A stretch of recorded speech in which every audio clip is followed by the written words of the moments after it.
চারদিকে এত মেলার ভিড়ে আমরাও চলে আসলাম নতুন একটি মেলার ভিডিও নিয়ে। এটি হচ্ছে ভোলার পুনাক মেলার ভিডিও।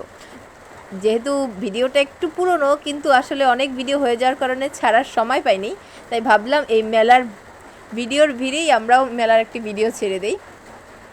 আমরা চলে গিয়েছিলাম ভোলার পুরক মেলায়, যেটা হচ্ছিল ভোলা সরকারি স্কুলের মাঠে। তো বাসা থেকে বের হয়ে আমরা বিকেলের দিকে একটি অটো নিয়ে নিয়েছিলাম। তো এই যে আমরা এরপরে বড় রাস্তায় চলে এসেছি। রাস্তাটা কিন্তু খুবই সুন্দর ছিল। আমরা একদম অটোতে বসে বাতাস খেতে খেতে যাচ্ছিলাম, পাশের প্রকৃতিগুলো উপভোগ করতে করতে আমরা যাচ্ছিলাম ভোলা মেলার উদ্দেশ্যে। তো এরপরে আমরা বাস স্ট্যান্ড চলে এসেছি। ভোলার কারা কারা আমাদের এই ভিডিওটি দেখছেন এবং কারা কারা এই মেলায় গিয়েছিলেন অবশ্যই কিন্তু কমেন্ট করে জানাবেন। তো এই যে আমরা চলে এসেছি পুনাক শিল্প মেলা 2025-এ। গেটটা কিন্তু খুবই সুন্দর ছিল দেখতে। তো এরপরে আমরা টিকিট কেটে ভিতরে ঢুকে গেলাম। ঢুকে যাওয়ার পরে আমরা পুরো মেলাটা ফার্স্টে ঘুরে দেখছিলাম। ঢোকার পরে অনেকগুলো স্টল আমাদের নজরে আসছে। এখানে কিছু খাওয়ার স্টল ছিল।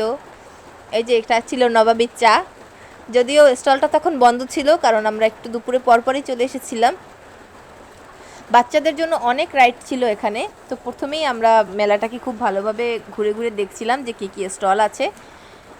এটা হচ্ছে একটি 2 পিস 1 পিসের একটি শপ। প্রাইসটাও রিজনেবলই ছিল মোটামুটি।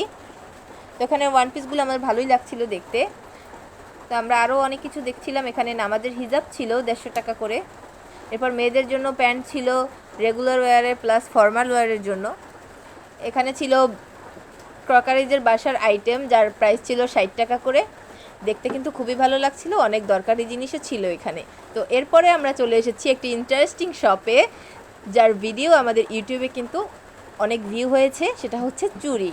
আমরা চুড়ি দেখতে চলে এসেছিলাম একটি স্টলে। এখানে অনেক সুন্দর সুন্দর চুড়ি ছিল, অনেক কালারের চুড়ি ছিল এবং অনেক ভেরিয়েন্টের চুড়ি ছিল। আমার কাছে কিন্তু এই রেশমি চুড়িগুলোই সবথেকে বেশি ভালো লেগেছে।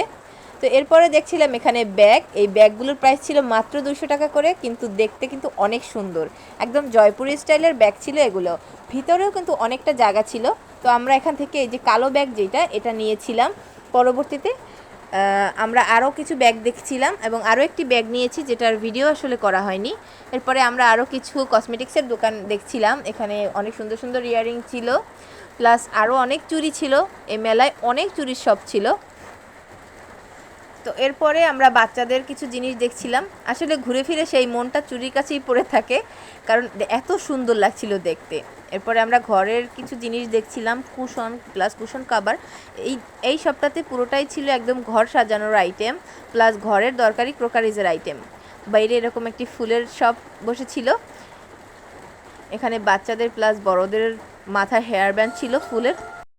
এখানে বাচ্চাদের রাইড ছিল, যেটা সন্ধ্যার কিছুটা সময় আগে আগে শুরু হয়। এই সবটাতে অনেক সুন্দর সুন্দর ছোট ছোট ক্রকারিজের জিনিস ছিল। এই কাপগুলো অনেক ছোট ছোট ছিল কিন্তু দেখতে অনেকটাই কিউট ছিল। প্লাস এখানে আরও অনেক ক্রকারিজের জিনিস ছিল সিরামিকের।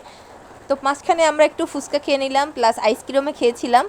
তো ফুচকা ব্রেক নেওয়ার পরে আমরা আবারও মেলাটাকে দেখা শুরু করে দেই। এই ফুলের স্টলে কিন্তু অনেক সুন্দর সুন্দর ফুল ছিল। আপনারা যারা ঘর সাজাতে চান তারা কিন্তু এরকম সুন্দর সুন্দর ফুল নিতে পারেন। এরপরে এই সবটাতে একটি ইন্টারেস্টিং জিনিস চোখে পড়লো, এই যে আর্টিফিশিয়াল পাখির বাসা। এটা কিন্তু বাসায় রাখলে খুবই ভালো লাগবে, বারান্দায় টানিয়ে রাখলে কিন্তু পাখিরাও চলে আসতে পারে। এখানে বাচ্চাদের অনেক রাইড ছিল। এই যে নাগরদোলাটা, এটা কিন্তু অনেক বড় ছিল দেখতে। সচরাচর বরিশালে এইরকম নাগরদোলা দেখা যায় না, কিন্তু ভোলা গিয়ে আমরা এত বড় নাগরদোলা দেখে কিন্তু অবাকই হয়েছি। এরপরে আমরা মেলা থেকে বেরিয়ে গেলাম। আমাদের কণিকার কারবারের পাশে থাকবেন এবং আমাদের ভিডিওগুলোকে লাইক, কমেন্ট ও শেয়ার করবেন। ধন্যবাদ সবাইকে।